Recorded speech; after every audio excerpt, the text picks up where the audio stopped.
બધા વન્સ મોર કહી દઉં છું કે આપણે પ્રોનાઉન શીખીએ છીએ.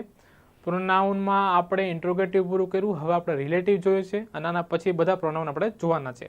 ચલો, રિલેટિવ પ્રોનાઉનમાં આપણે અલગ અલગ જોયા. હવે જુઓ,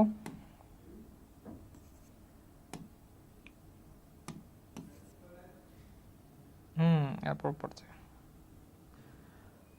રાહુલ કે જેને, ઓકે, સૌથી પહેલા વૂમ જોઈ લઈએ. વૂમ છે શું? તો મિત્રો વૂમનો મતલબ થાય કે જેને. શું થાય? કે જેને. અને આ વપરાય છે કર્મ જાણવા માટે. શું જાણવા માટે? કર્મ જાણવા માટે. આ કે જેની બાજુમાં ને કરતા હોવો જ જોઈએ. શું હોવું જોઈએ? કરતા. કે જેની બાજુમાં તમને કરતા દેખાવો જોઈએ. ઓકે, સપોઝ કે એક વાક્ય લઉં, રાહુલ કે જેને તમે મદદ કરો છો એ ચોર છે. તો જો આ કે જે છે એની બાજુમાં કરતા હોવો જ જોઈએ. તો રાહુલ લખી નાખો. ક્લિયર? કે જેને એટલે વૂમ. તમે મદદ કરો છો છે છું છા સાદો વર્તમાન કાળ.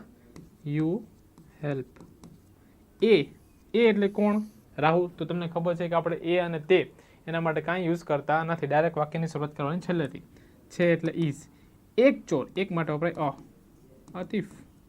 આ રીતે Rahul whom you help is a thief.